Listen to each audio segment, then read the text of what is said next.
की शुरुआत इस रिपोर्ट से करना चाहते हैं जो पिछले 150 वर्षों तक लापता रही। उस 150 वर्ष पुरानी रिपोर्ट को आज हम पाताल से खोद कर ले आए हैं। हमारे देश में कभी किसी इतिहासकार ने इस रिपोर्ट को पढ़ना और इसके बारे में आप सबको बताना जरूरी नहीं समझा। और इसका कारण यह हो सकता है कि इस रिपोर्ट में लिखा है कि संभल की शाही जामा मस्जिद के नीचे हिंदू सम्राट पृथ्वीराज चौहान द्वारा बनवाया गया एक हिंदू मंदिर हो सकता है। यह रिपोर्ट जो इस समय मेरे हाथ में है, यह 150 साल पहले वर्ष 1874 से 1876 के बीच आर्कियोलॉजिकल सर्वे ऑफ इंडिया यानी ASI ने तैयार की थी। यह बात उस समय की है जब भारत की सबसे पुरानी राजनीतिक पार्टी कांग्रेस का गठन नहीं हुआ था, बीजेपी का गठन नहीं हुआ था। कांग्रेस का गठन हुआ है वर्ष 1885 में और यह रिपोर्ट उससे भी 9 साल पहले 1876 में प्रकाशित हुई। उस समय ना तो RSS था, ना बीजेपी थी, ना ही स्वतंत्रता सेनानी वीर सावरकर का जन्म हुआ था और ना ही इस रिपोर्ट को तैयार करने वाले अफसर कट्टर हिंदू थे। यह रिपोर्ट ASI के उस समय के फर्स्ट असिस्टेंट ACL कार्लाइल ने तैयार की थी और इसमें लिखा है कि संभल की शाही जामा मस्जिद का इतिहास जिस शिलालेख पर अंकित है वो शिलालेख ही नकली है।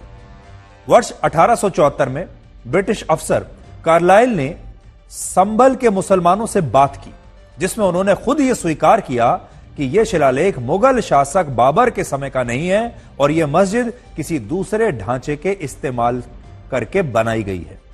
शिलालेख का मतलब उस पत्थर से होता है जिस पर यह लिखा होता है कि इस ढांचे का निर्माण कब हुआ और इसका निर्माण किसने कराया। आपने देखा होगा जो बड़ी बड़ी इमारतें होती हैं, बिल्डिंग्स होती हैं, उनके नीचे एक शिलालेख जरूर होता है और उस शिलालेख में उनके बारे में सारी डिटेल्स होती हैं और किसने इसका उद्घाटन किया, किसने इसे बनाया, वो सब चीजें लिखी होती हैं।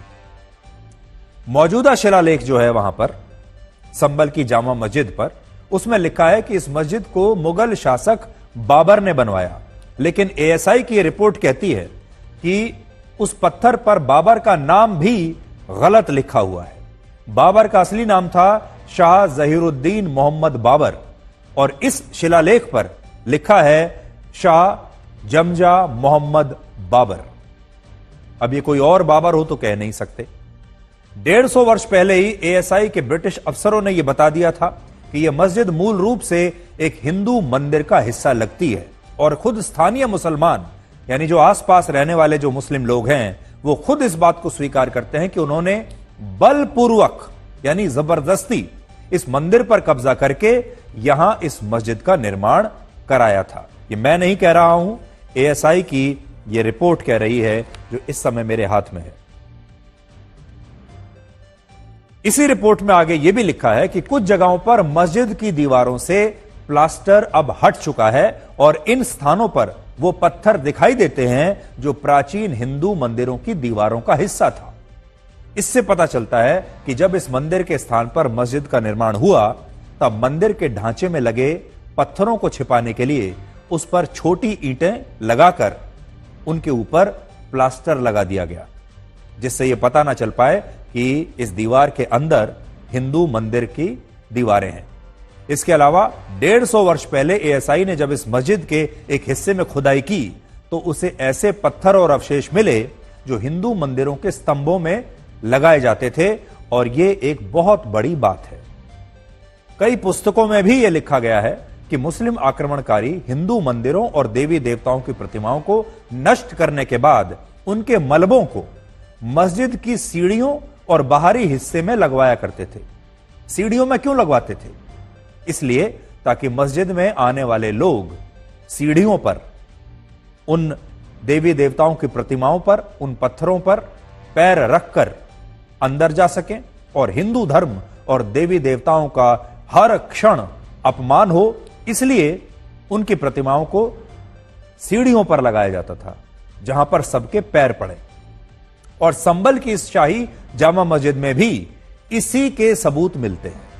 तो आपने देख लिया, अब मैं आपको इसमें से कुछ पढ़कर बताता हूं और देखिए इन रिपोर्ट्स में क्या लिखा है।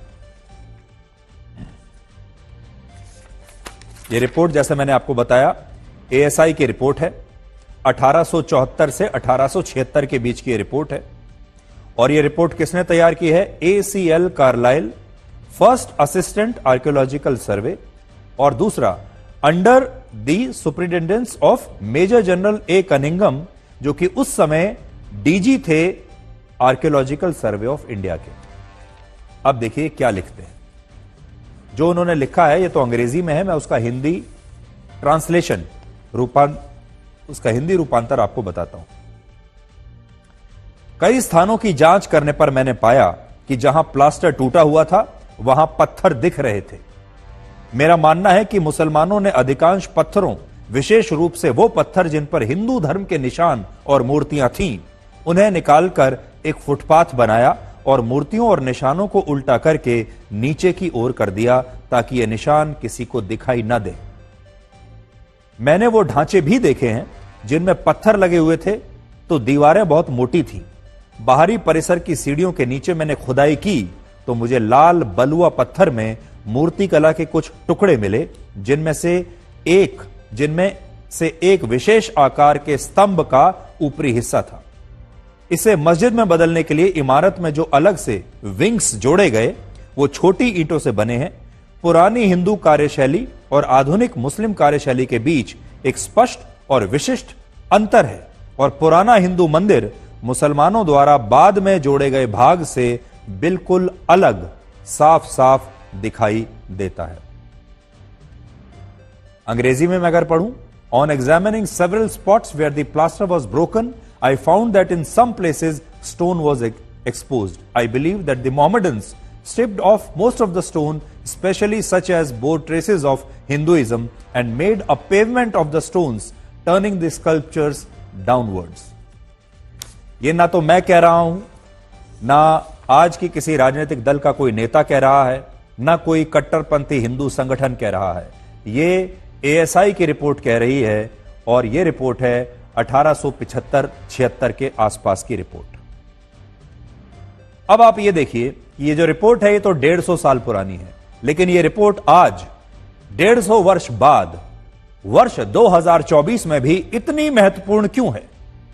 ASI ने, ये वही संगठन ASI ने अब 30 नवंबर 2024 को संबल की अदालत में यह बताया है कि आज उसके अधिकारी भी संबल की शाही जमा मस्जिद में निरीक्षण के लिए जा नहीं सकते।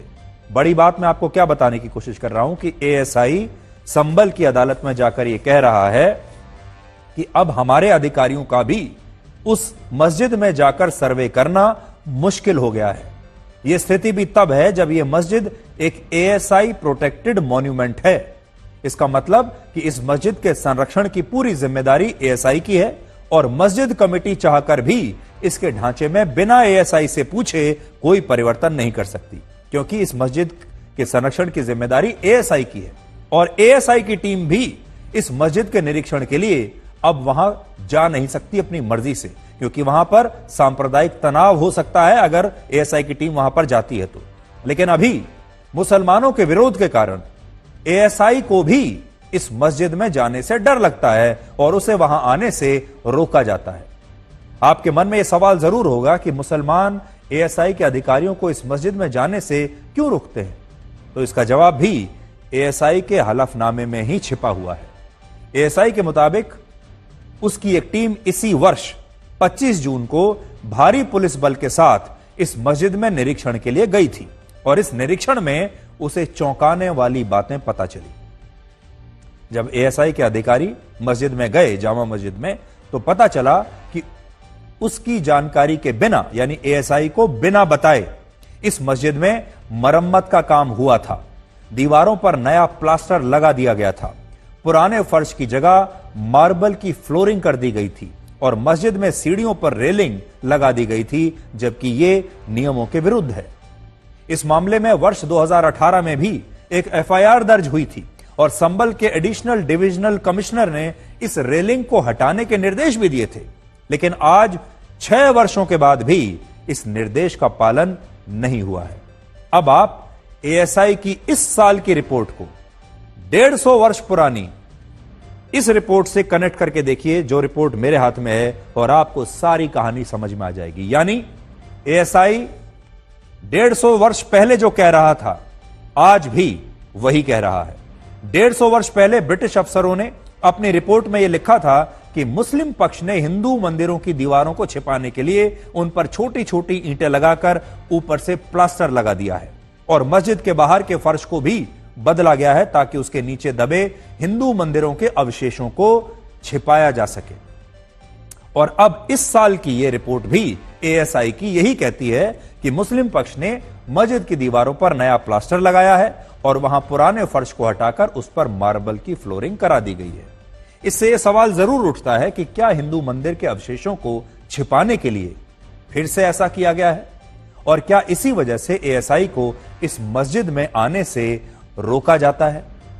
आप देखिए, यह भी कितनी बड़ी बात है। एएसआई को एक ऐसे इमारत में प्रवेश करने से रोका जा रहा है जो कि एएसआई के संरक्षण में ही है। आज एक और बड़ा सवाल यह है कि जिस मस्जिद को एएसआई की संरक्षित धरोहर माना गया, उस मस्जिद में एएसआई की टीम को जाने से कैसे रोका जा सकता है? अब हमारे देश का कानून कहां गया? अब हमारे देश का संविधान कहां गया? अब हमारे देश की धर्मनिरपेक्षता कहां चली गई? इस देश में एक तरफ हिंदू मंदिर हैं जिनका नियंत्रण भी सरकारों के पास होता है, और मंदिरों में आने वाले दान का एक हिस्सा सरकारें अपने पास रखती हैं, और उनसे सभी धर्मों के लिए स्कूल, सड़कें और अस्पताल या बाकी के काम करवाती हैं, उनसे बनाए जाते हैं। लेकिन दूसरी तरफ मस्जिदें हैं जिनका ना तो सरकारों के पास कोई नियंत्रण है, ना ही पुलिस और एएसआई की टीम इन मस्जिदों में जा सकती है, जबकि ये मस्जिद भी एएसआई के अधिकार क्षेत्र में ही आती है। इसलिए धर्मनिरपेक्षता होनी चाहिए। धर्मनिरपेक्षता सबके लिए बराबरी की होनी चाहिए, हिंदुओं के लिए भी, मुसलमानों के लिए भी, सिखों के लिए भी, ईसाइयों के लिए भी, मस्जिद में भी और मंदिर में भी। दूसरा सवाल यह है कि क्या इस देश में लोगों को अपना सही इतिहास जानने का हक नहीं है? अगर इस मामले में एएसआई की 150 वर्ष पुरानी रिपोर्ट इस मस्जिद में हिंदू मंदिर होने की बात कहती है, तो क्या इसकी विवेचना नहीं होनी चाहिए? क्या इसका पोस्टमार्टम नहीं होना चाहिए?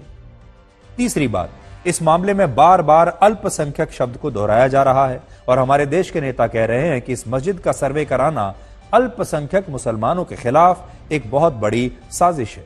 लेकिन आज हम पूरे देश को यह बताना चाहते हैं कि यह मामला अल्पसंख्यक मुसलमानों का नहीं है, बल्कि यह मामला अल्पसंख्यक हिंदुओं का है। संभल में मुसलमान नहीं, बल्कि हिंदू अल्पसंख्यक हैं।